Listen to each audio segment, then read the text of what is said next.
Hello dear student, स्वागत है आप सभी का एयर क्लासेस में। और आज अपने क्लास में हम लोग क्विक रिवीजन करेंगे class 10 math chapter 9 some application of trigonometry यानी हाइट एंड डिस्टेंस का। ओके, आप सभी को ये पता है कि 2021 में जो सिलेबस रिड्यूस किया गया, 2021 के सेशन के लिए जो सिलेबस रिड्यूस किया गया, उस सिलेबस रिड्यूस में दिखाया गया है कि chapter 9 some application of trigonometry को बिल्कुल भी हटाया नहीं गया है। इससे रिलेटेड क्वेश्चंस आएंगे ही, यानी कि 1 मार्क्स का भी क्वेश्चन आ सकता है, 2 मार्क्स का, 3 मार्क्स का एंड 5 मार्क्स का क्वेश्चंस भी आ सकता है। ये सैम्पल पेपर से क्लियर होता है। जो आपका सैम्पल पेपर आ चुका है, मैंने भी अपने चैनल पे सैम्पल पेपर दे रखा है आप लोगों का, तो सैम्पल पेपर ये क्लियर करता है। इट मीन्स कि आपके लिए ये चैप्टर बहुत महत्वपूर्ण हो जाता है। ठीक है, बात आ गई समझ में। इसलिए हम लोग इसका क्विक रिवीजन करेंगे, यानी फटाफट से पढ़ेंगे। इसमें जो इसकी जो मुख्य बातें यानी इंपॉर्टेंट पॉइंट्स हैं, जिनको जानने के बाद आप पूरे चैप्टर को आसानी से कवर कर सकते हो, वो जानेंगे और फटाक से इस चैप्टर के लिए अपने आप को रिलैक्स कर लेंगे कि ये चैप्टर हम अपने को आ चुका है। ठीक है, ये बात हो गई। और आप देखिए, चूंकि इसका नाम क्या है, सम एप्लीकेशन ऑफ ट्रिग्नोमेट्री, तो सम एप्लीकेशन ऑफ ट्रिग्नोमेट्री है, यानी कि ट्रिग्नोमेट्री का यूज तो इसमें होगा ही होगा, एप्लीकेशन ऑफ ट्रिग्नोमेट्री है, तो इसलिए चैप्टर 8 का भी आपको मालूम होना चाहिए। कुछ कुछ चीज़ जो मैं यहाँ पे आपको एक रिवीजन टास्क के रूप में दूंगी, मतलब आपको मैं 100% श्योर कर देती हूँ इस वीडियो के स्टार्टिंग में ही कि आपने पूरी वीडियो देख ली, तो मेरा दावा है कि आपको इसका रिवीजन करने का भी जरूरत नहीं होगा, आप हर एक क्वेश्चन के लिए तैयार हो जाएंगे। ठीक है, चलिए तो वीडियो को स्टार्ट करते हैं। बातें बीच बीच में भी होती रहेंगी, तो हम लोग अब वीडियो को स्टार्ट करें, यानी क्लास अपना स्टार्ट कर लेते हैं। ठीक है, तो देखिए, सम एप्लीकेशन ऑफ ट्रिग्नोमेट्री पढ़ना है हम लोगों को। तो ट्रिग्नोमेट्री तभी अप्लाई होता है जब आपका राइट एंगल ट्रायंगल हो, तब अप्लाई करते हैं हम लोग क्या, ट्रिग्नोमेट्रिक रेशियो, जिसमें से ये एंगल हम लोगों का राइट हो गया। मान लीजिए ये ए है, ये बी है, ये सी है। एक चीज़ यहाँ पे फिक्स होता है, जो बता दूं मैं आपको, कि राइट एंगल के सामने का जो साइड होता है उसे हाइपोटेनस यानी एच से रिप्रेजेंट करते हैं। इसे हिंदी में कर्ण कहा जाता है। ठीक है, तो एच हो गया।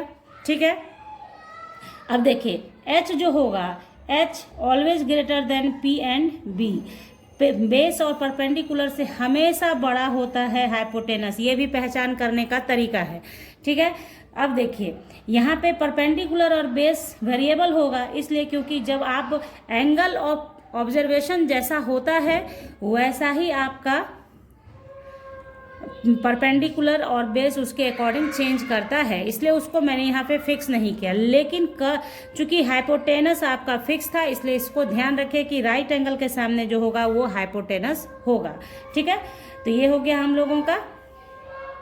अब देखिए, अक्सर आप जब हाइट एंड डिस्टेंस का क्वेश्चन पहले भी आप अपने सॉल्व किया होगा, तो उसमें आपने देखा होगा कि angle of elevation, angle of depression की बात की जाती है। तो ये दोनों होता क्या है, इसको समझ लीजिए। जब ऑब्जर्वर नीचे खड़ा हो, यानी कि ऑब्जेक्ट से नीचे, ठीक है, ऑब्जर्वर मान लीजिए ये ऑब्जेक्ट है आपका, ये आपका ऑब्जेक्ट है, यानी जिस चीज़ को देखना है ऑब्जर्वर को, और यहाँ ऑब्जर्वर खड़ा है। ठीक है, ये ऑब्जर्वर खड़ा है, तो ऑब्जर्वर जो ऊपर के रखे ऑब्जेक्ट को देखेगा। ठीक है, ये हो गया, देखेगा ऐसे ऐसे ऊपर करके हम लोग भी देखते हैं। मान लीजिए कोई पतंग उड़ा रहा है तो कैसे हम लोग देखते हैं, और ऑब्जर्वर के आंख के सीध में जो लाइन बनता है उसे बोलते हैं हॉरिजेंटल लेवल। उसे क्या बोलते हैं, हॉरिजेंटल लेवल। और ये क्या कहलाता है, ऑब्जर्वर जो देखता है ऑब्जेक्ट को, वो लाइन क्या कहलाती है, line of site, line of site. और हॉरिजेंटल लेवल, और इस लाइन ऑफ साइट जब ऑब्जेक्ट ऊपर की ओर है, तब जो एंगल बनता है इन दोनों के बीच, लाइन ऑफ साइट और हॉरिजेंटल लेवल के बीच जो एंगल बनेगा, वो एंगल आप मान लो कि थीटा से आप दिखाते हो, और इसी एंगल को क्या बोलेंगे हम लोग, angle of elevation, angle of elevation. ठीक है, क्लियर, कोई दिक्कत नहीं। एंगल ऑफ एलिवेशन कब बनता है, जब ऑब्जेक्ट ऊपर हो, ऑब्जर्वर नीचे हो, तो जो एंगल बनता है उसे बोलते हैं एंगल ऑफ एलिवेशन। यानी एंगल ऑफ एलिवेशन ऑलवेज नीचे की तरफ होगा, ऊपर की तरफ नहीं होगा। ठीक है, लेकिन अगर यही आपका जस्ट अपोजिट बात हो कि ऑब्जर्वर ऊपर हो जाए, यहाँ पे ऑब्जर्वर हो, ठीक है, सपोज कीजिए ये ऑब्जर्वर यहाँ हो जाए, अब देखिए, तो यहाँ पे नहीं, हम लोग यहाँ नीचे बनाते हैं इसे, देखेंगे कि अगर ऑब्जर्वर ऊपर हो जाए, अब क्या होगा, मान लिया कि ऑब्जर्वर हमारा ऊपर की तरफ है और उस ऑब्जर्व करना है जो चीज़ वो नीचे की ओर है, तो आप देखेंगे कि ये इस तरीके से देखेगा उस ऑब्जेक्ट को, ठीक है। लेकिन इसके आँख के लेवल से एक हॉरिजेंटल लेवल भी बनेगा, तो ये हो गया आपका हॉरिजेंटल लेवल। और ये जो एंगल बना इस बीच में, इस एंगल को बोलते हैं angle of depression, angle of depression. वो आपके क्वेश्चन में दिया रहता है, इस टाइप से क्वेश्चन दिया रहेगा कि आपके समझ में आएगा कि एंगल ऑफ डिप्रेशन, लेकिन जानकारी आपको होनी चाहिए कि एंगल ऑफ एलिवेशन, जब ऑब्जर्वर नीचे होता है, ऑब्जेक्ट ऊपर की ओर होता है तो एंगल ऑफ एलिवेशन, और जब ऑब्जर्वर ऊपर हो, ऑब्जेक्ट नीचे की ओर हो, तो एंगल ऑफ डिप्रेशन बनता है। क्लियर, इतना आप समझ चुके हैं। अब देखिए, जब राइट ट्रायंगल की बात करते हैं हम लोग, राइट ट्रायंगल ये बात किया हमने, तो एक तो फिक्स हो गया कि वो 90 डिग्री का है, राइट ट्रायंगल है तो फिक्स है। अब क्या होगा इसमें, ए बी सी, तो इसमें क्या हो सकता है, ये 3 साइड और 2 एंगल है ना। तो ये सारे चीज़ों को मालूम करना आपने ट्रिग्नोमेट्री में पढ़ा हुआ है, यहाँ पे सिर्फ उसका एप्लीकेशन देखेंगे। तो आप एक चीज़ ध्यान रखेंगे कि साइन थीटा, थीटा जहाँ क्या है, एंगल है, यहाँ पे एंगल का वैल्यू रहता है, तो साइन थीटा इक्वल टू आपका होता है p/h, ठीक है। तो साइन का अपोजिट यानी 1/sin थीटा इक्वल्स टू कितना होता है, कॉसेक थीटा। तो जब 1/sin हो गया तो कॉसेक थीटा का वैल्यू चेंज होकर क्या हो जाएगा, h/p। उसी तरह से कॉस थीटा इक्वल टू होता है b/h, तो इसका अपोजिट 1/cos थीटा जब आप करते हैं तो वो हो जाता है सेक थीटा के, तो वैल्यू क्या हो जाएगा, h/b।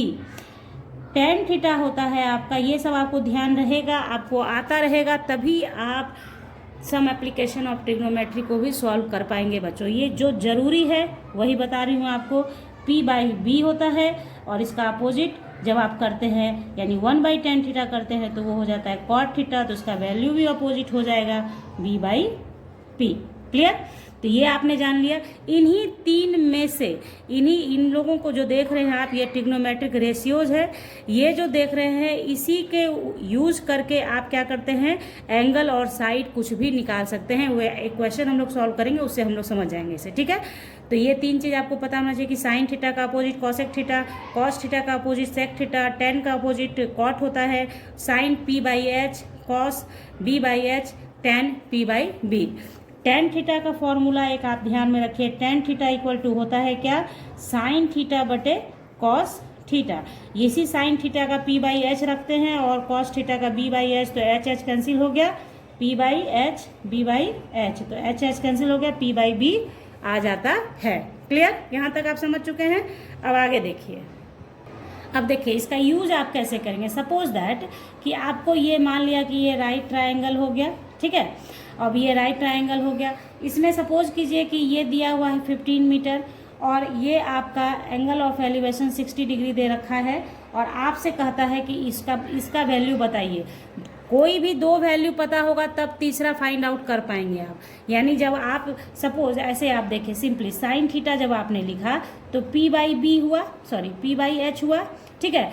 तो इसमें से अगर p/h पता है तो आप थीटा पता कर सकते हैं, थीटा और h पता है तो p पता कर सकते हैं, थीटा और p पता है तो h पता कर सकते हैं। यानी कि एक किसी भी रेशियो को जब आप लेते हैं तो उसमें 3 चीज़ होता है, 3 में से अगर 2 नोन हो तो एक अननोन को हम लोग पता कर लेते हैं। तो यहाँ पे सपोज कीजिए कि ये ABC है, तो आपको ऐसा ट्रिग्नोमेट्रिक रेशियो ढूंढना होगा बच्चों जिससे कि आपको ये पता करना है। तो सबसे पहली बात तो आपको सबसे पहले जो मैंने सिखाया, 90 डिग्री के सामने तो h होता है और एंगल ऑफ ऑब्जर्वेशन के सामने p होता है और जो रेस्ट बच गया वो b होता है। ध्यान रखिए, angle of observation, angle of observation के सामने जो होता है वो क्या होता है, p होता है। तो यहाँ पे एंगल ऑफ ऑब्जर्वेशन क्या है, 60 डिग्री है हमारा, यानी एंगल C, ठीक है। तो ये चीज़ हो गया। अब आपको देखिए, ध्यान दीजिए कि ये तो इसके सामने ये P हो गया, ये B हमें पता है, तो H वाला हम लोगों को लेने का नीड ही नहीं है, H वाला लेंगे नहीं। तो P/B जिसमें होगा उस रेशियो को आप लीजिए। तो आप अपने वीडियो को थोड़ा सा पीछे की तरफ करके देखिए तो आपको दिखेगा कि tan थीटा या cot थीटा दोनों में P/B का यूज होता है। तो tan theta equal to P/B हो गया, ठीक है। तो यहाँ पे आप देखिए, आप तो थीटा का वैल्यू आपको दे रखा है 60 डिग्री और P का वैल्यू नहीं पता है आपको, B का वैल्यू पता है 15 और tan थीटा। अब यहाँ देखिए क्यों कहा जा रहा है आपको कि ट्रिग्नोमेट्री रेशियो का भी पढ़ाई आपको करना है थोड़ा बहुत, नहीं तो ये भी सॉल्व करना मुश्किल हो जाएगा। इसलिए क्योंकि tan 60 का वैल्यू आपको पता होना चाहिए, जो कि होता है tan 60 का वैल्यू कितना होता है √3। मैंने भी अपने चैनल पे पढ़ाया है बच्चों, ये उस वीडियो का लिंक डिस्क्रिप्शन बॉक्स में दे दूँगी, ज़रूर देखिए। आपको ट्रिक से भी सिखाया है मैंने कैसे याद रखना है। तो देखिए tan 60 का √3 हो गया और P/15 हो गया, इसलिए P बराबर कितना हो गया 15√3। अब ये सेंटीमीटर मीटर जिसमें है उसमें आपका आंसर हो गया। तो इस तरीके से आपको क्या करना है, बनाना है। बात आ गई समझ में। अब कुछ नहीं है इसमें, हो सकता था P दिया रहता तो B आप निकाल लेते। अब एक मान लीजिए कि P और B दोनों दिया है, एंगल निकालना होगा तो कैसे करेंगे वो देख लेते हैं हम लोग जल्दी से। अब सपोज कीजिए कि इस टाइप से कोई राइट ट्रायंगल आपने बनाया हुआ है, वहाँ क्वेश्चन दिया रहेगा। क्वेश्चन को पढ़ के मैंने इस पर भी वीडियो दिया है बच्चों, मतलब प्रीवियस ईयर जो क्वेश्चंस पूछे गए हैं, मैक्सिमम कैसे क्वेश्चन पूछे जाते हैं, तो वो वीडियो का लिंक डिस्क्रिप्शन बॉक्स में मिलेगा आपको, वहाँ से ज़रूर से उसे देखें ताकि आपको समझ में आ जाए कि किस तरह के क्वेश्चंस कितने मार्क्स के आते हैं। 1 मार्क्स का, 2 मार्क्स का, 5 मार्क्स का क्वेश्चन कैसा कैसा होता है वो आप वहाँ से कर सकते हो, ठीक है। तो मान लिया कि यहाँ पे मान लीजिए ABC से आपने माना ये तो 90 डिग्री है ही, ये मान लो 3 सेंटीमीटर है और ये 6 सेंटीमीटर है। और आपको अब क्या करना है, एंगल ऑफ ऑब्जर्वेशन निकालना है। क्या ये निकालना है आपको, ये एंगल क्या है ये आपको निकालना है। तो एंगल C निकालना है। तो सबसे पहले एंगल C, तो देखिए ये तो हो गया, इसके जस्ट सामने जो होता है वो H होता है और ऑब्जर्वेशन एंगल ऑफ ऑब्जर्वेशन के सामने क्या होता है 3 से ये P होता है, बाकी बचा B। तो B का तो कोई काम ही नहीं है, P और H मालूम है हमें। क्या मालूम हुआ P और H। तो कौन सा रेशियो यूज करेंगे हम लोग, साइन एंगल C यूज करेंगे और P/H आप लिख दें डायरेक्ट, ठीक है ना। तो P/H, तो P हमारा क्या है AB और H हमारा क्या है AC, क्लियर। तो अब आप क्या करोगे, यहाँ पे AB कितना हो गया हमारा 3 सेंटीमीटर और AC हो गया 6 सेंटीमीटर, तो सेंटीमीटर कट गया, 3 2 जा 6 हो गया, है ना। तो sine angle C equals to half आया। और साइन का कौन सा वैल्यू हाफ के बराबर होता है, साइन का कौन सा वैल्यू हाफ के बराबर होता है, तो वो होता है साइन 30 डिग्री। साइन 30 का वैल्यू कितना होता है, हाफ होता है, ठीक है। तो साइन से साइन कैंसिल हो जाएगा, तो एंगल C बराबर कितना आ गया आपका 30 डिग्री आ गया। तो इस तरीके से ये जो बेसिक बातें हैं बच्चों, ये आप सोच रहे, अभी आप वीडियो देख रहे होंगे तो आपको लग रहा होगा कि ये सब तो जानते हैं, तो यही बेसिक है, ठीक है। अब इसके अकॉर्डिंग आपको क्वेश्चंस का तो मैंने वीडियो दे ही रखा है, उसको पढ़िए, देखिए कैसे बनाना है।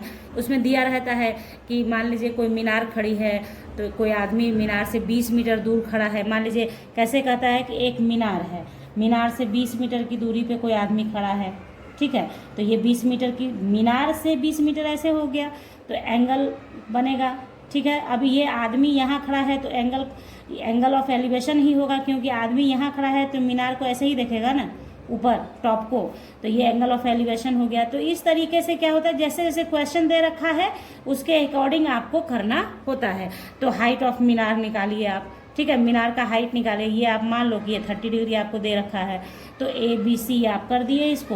तो ये मीनार है, यहाँ पे मेरा क्या था AB मैंने माना, यहाँ पे ये मीनार है, तो मीनार का हाइट निकालना है, तो क्या हो गया ये निकालना है और ये दिया है, यानी P और B का रिलेशन लेके आप चलेंगे, tan 30 लिखेंगे ना। समझिए, जरूरी नहीं है कि क्या है, बात जो समझना है वो समझ लीजिए। tan 30 P/B, तो P/B का मतलब हो गया AB बटे BC। तो tan 30 का 1/√3 होता है। AB आपको नहीं पता है और BC आपको 20 दिया हुआ है मान लीजिए, तो क्या हो गया √3 AB क्रॉस मल्टीप्लाई करोगे, है ना ऐसे, तो 20, इसलिए AB बराबर कितना हो गया आपका 20/√3 आंसर। मीटर। तो ये इस तरीके से सॉल्व करना आना चाहिए, आपको बातें समझ में आनी चाहिए, आपको बनाना कि किस तरीके से आपको रेशियोज का इस्तेमाल करना है। हाँ, यहाँ पे एक बात आपको कह दूँ कि आपको साइन, कॉस और टेन इनका 0 से 90 के बीच का जो वैल्यू है उसको याद कीजिए, ज़रूरी है उसको याद करना।